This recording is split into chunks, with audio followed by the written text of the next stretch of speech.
Um, my name is Moises Agosto Rosario, and I'm the Director of Treatment at NMAC. We're here, the directors are here to talk a little bit about what does it mean for us to lead with race. As you know, recently, our mission was changed, and one of our main goals is to lead with race. So for my division, which is the treatment division, leading with race, we do it by population and demographic, meaning developing programs that are in the communities of the most affected population, which for us in my division, we're concentrate on Black and Latino gay men. And also when I say geographic, we mean that in our division, we go to those states in which we have higher concentrations of infections and cases, but also we want to go a little further, going to the cities and in states that have no Medicaid expansion. So that will tell you how in the treatment division we lead with race. I have another question when I think about race, and is why we lead with race. And what I'm gonna do is I'm gonna pay tribute to a very close, dear brother, friend of mine. His name was Luis Lopez de Tres. I'm sure many here know Luis.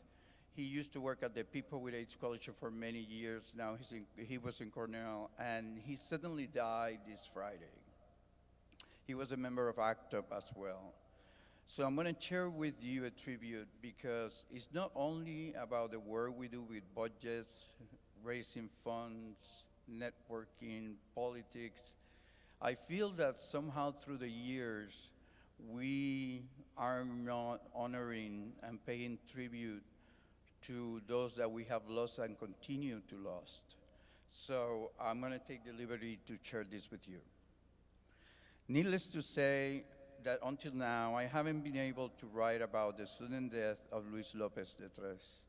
I'm hurting, grieving, and reflecting deeply. I never had a relationship with other human being like the one I had with Luis. I was a privilege, at moments a challenge, a joy, a brotherhood, and above all, it was unconditional love and friendship, the real thing. I met Luis when we were in college at the University of Puerto Rico in 1986. When we met, we had no idea of the journey we were taking together. What at the beginning seems to be an ordinary encounter got transformed into an extraordinary friendship. When we met, we were dating other people, and by one of those lives, je ne sais quoi, we were dating then two guys that were partners themselves, and neither one of them knew what was going on with Luis and I respectively, and that included Luis and I mean, neither Luis or I knew about the other guy, and vice versa. I'm reading this, and out of that situation, Luis and I found out that we were in the middle of that storm, and we joined forces and became this unstoppable hurricane. And yes, big drama, Puerto Rican style, was also part of the foundation of our relationship. His major was in theater and mine was in Hispanic studies. He was a dancer, a singer, an actor, and a fun-loving boy. I was a musician, a poet, and an aspiring writer, and a fun-loving boy. It was an instant connection of life and sensibilities, love and passions. We shared our devotion for the arts, and we were both deeply in love with life. Luis was smart, critical thinking was his trait, and he was beautiful. Even with all that beauty, intelligence, and sensibility, Luis was humble, generous, caring, and down to earth. He had purpose and always was searching for the meaning of life and acting on it. He was my kind of man. Very few people in this world have those qualities at once. The same year I met Luis, I tested HIV positive. I had disclosed to a couple of my friends, and some of them turned their backs. Because of those negative reactions, I struggled with disclosure. We were we were talking about San Juan, Puerto Rico in 1986 at the age of 21 years old. Luis showed his true colors when I disclosed to him. There was no second guessing in his reaction toward me, not even a microsecond of it. He immediately said, "It doesn't matter, I love you, and we need to get you strong." So he took me to the gym because it was good for the immune system, and he was watching very closely my eating habits, my vitamin takings, and he made sure I did not have to work harder than the necessary. He had a crumbling car that we named Walter in honor to Walter Mercado.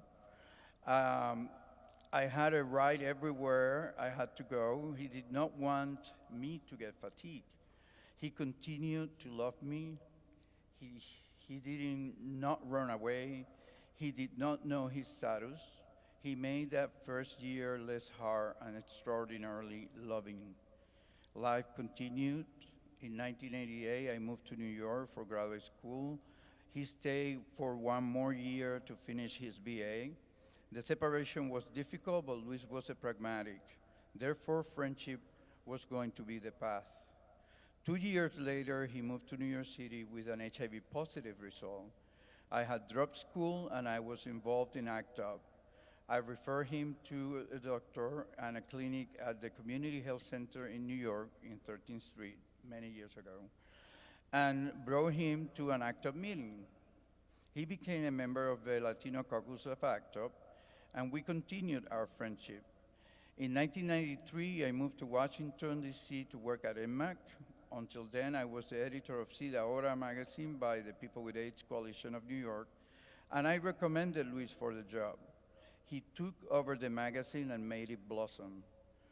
He continued his work on HIV until these days with love, dedication, and commitment.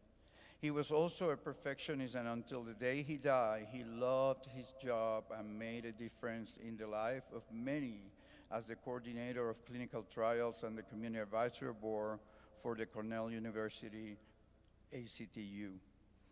When I returned to New York in 1998, our friendship picked up. By this time, we were benefiting from combination therapy, still involved with the community, but wanted to catch up with life and fun. At that time, we had created the Puerto Rican Activists and Fun-Loving Boys Chelsea Club, or what we will refer to as Las Hermanitas, the sisters. We danced and party at Sound Factory, the Roxy, Splash, the Pyramid, Wonder Bar, Limelight, Body and Soul, and more. We loved music, and music loved us. We loved the boys, and the boys loved us. We traveled together, we had fun together, we embraced life to the fullest. Yes, there were consequences, challenges, and bumpy rides, but none of it broke the inner connection of our spirits. To the contrary, Luis and I bonded so strongly. We were real, transparent, caring, loving. We watched out for each other, took care of each other, no matter how difficult or challenging some situations were. We verbally promised to each other non-judgmental, unconditional love and brotherhood. And even though Luis physically left us, his energy and strong will is still looking after me. Luis has become my surroundings. He is the energy that protects me. He is in my emotional and human DNA, and there is no separation but transformation. I love you, Luis. Keep watching my back. I feel you. That's it.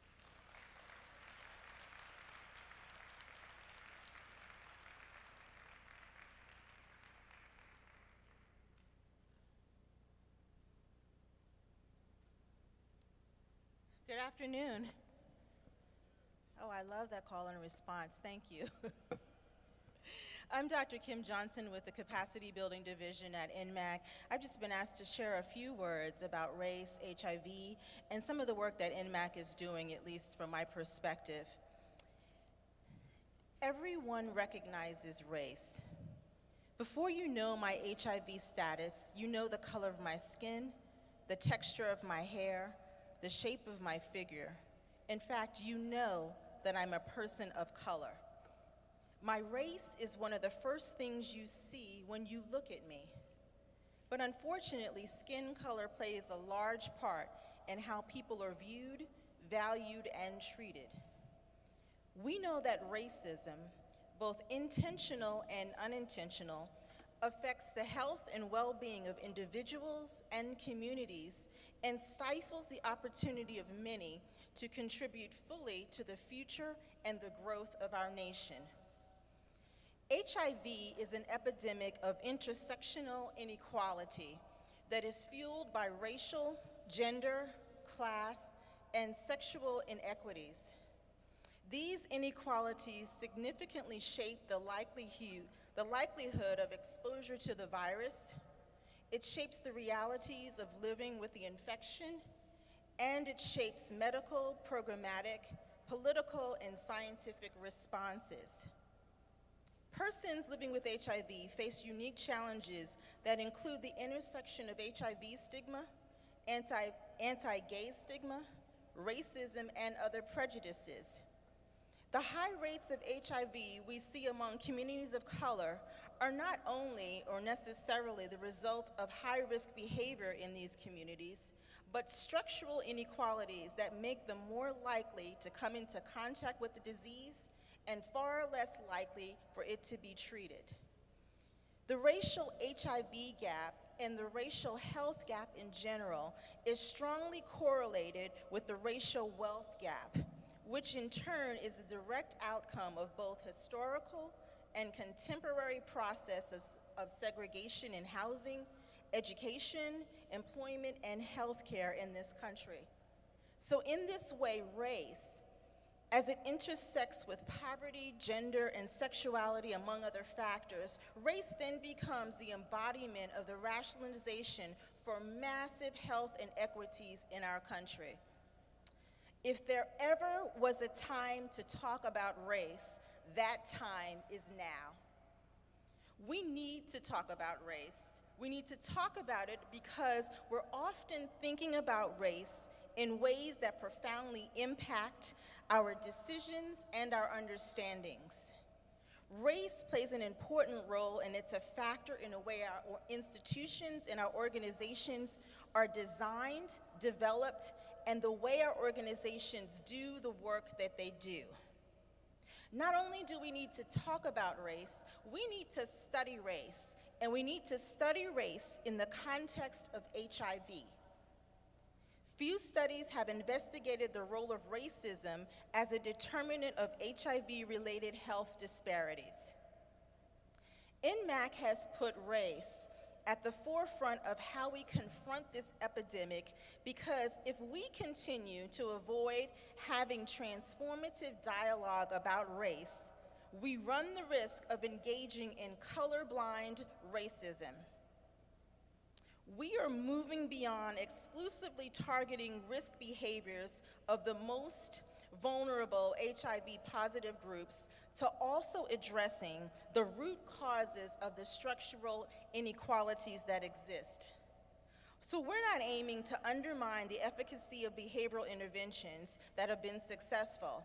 However, our goal is to draw attention to the fact that such interventions alone will never be able to mitigate the harsh racial disparities that HIV statistics depict. We've put race at the forefront of our work so people of color living with HIV have health outcomes that are equitable to their counterparts. We have put race at the forefront of our work because that's exactly what it will take to end this epidemic. We've put race at the forefront of our work. How about you? Will you be colorblind or will you be color bold? Thank you.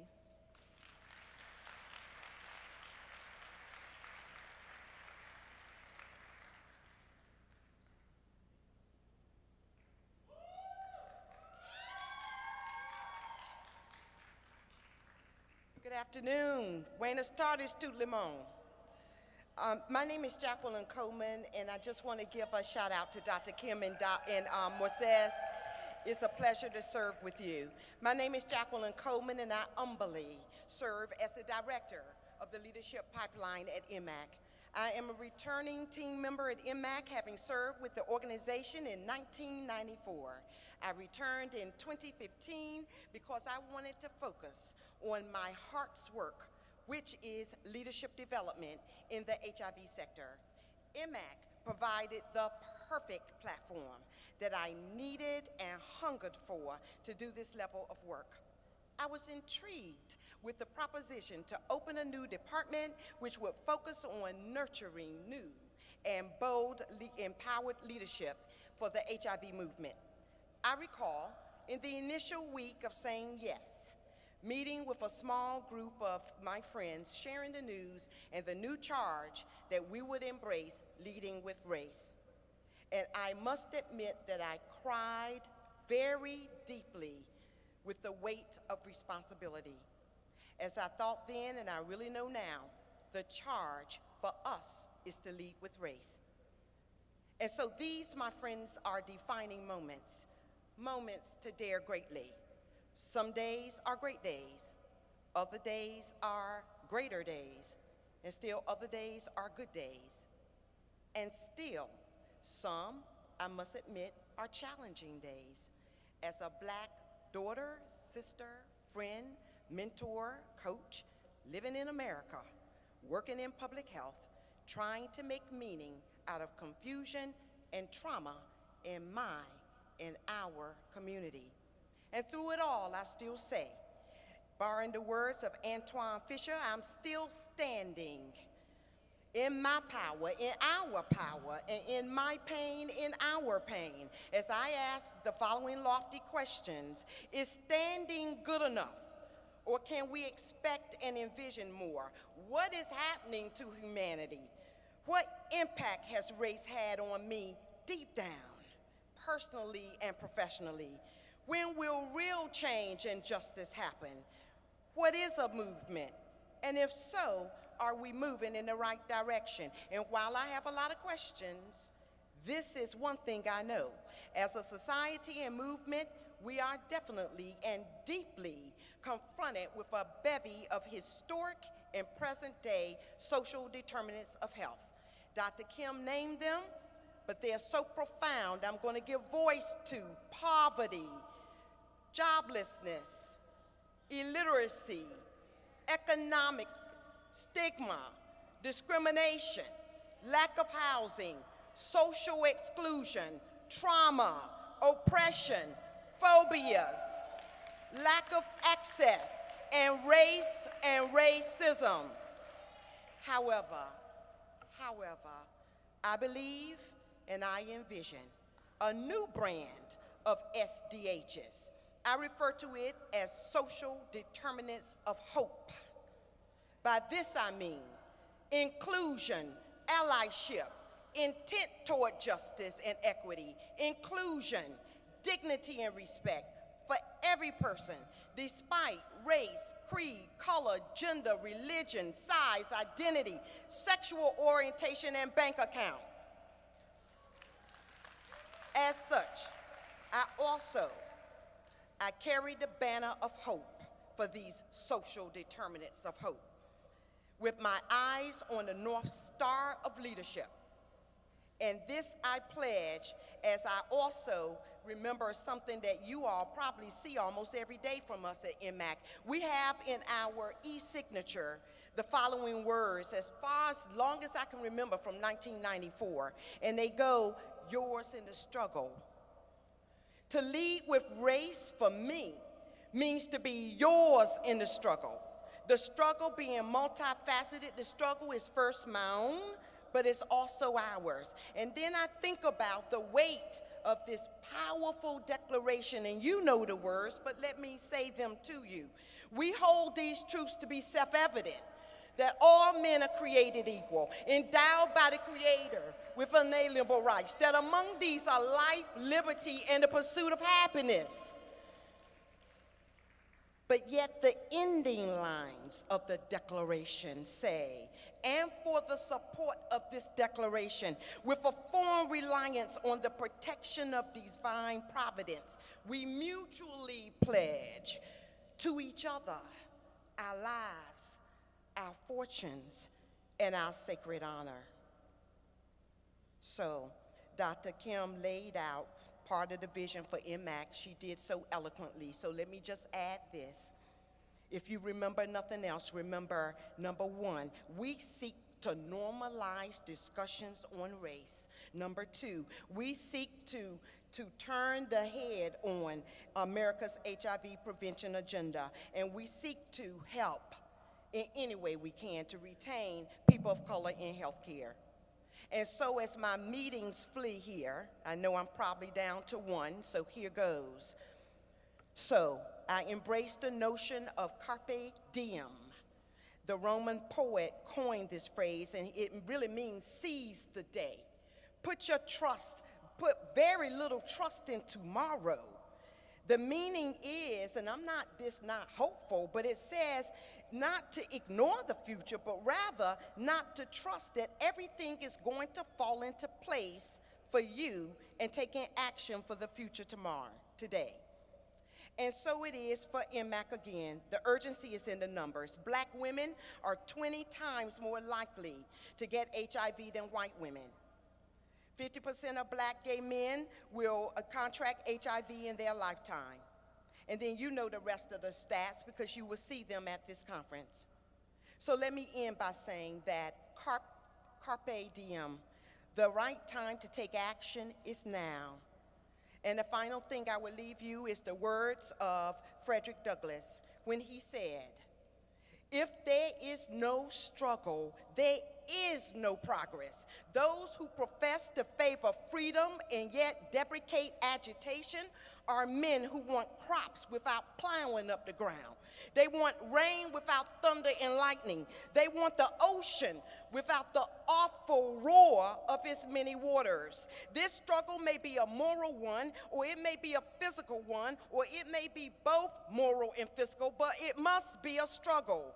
Power concedes nothing without a demand. It never did, and it never will. So, I pledge to work toward and for your freedom and mine. And I invite you to join me, to join NMAC. Let's get it going. Let's make our lives extraordinary. I am Jacqueline Coleman, and I am yours in the struggle. Thank you.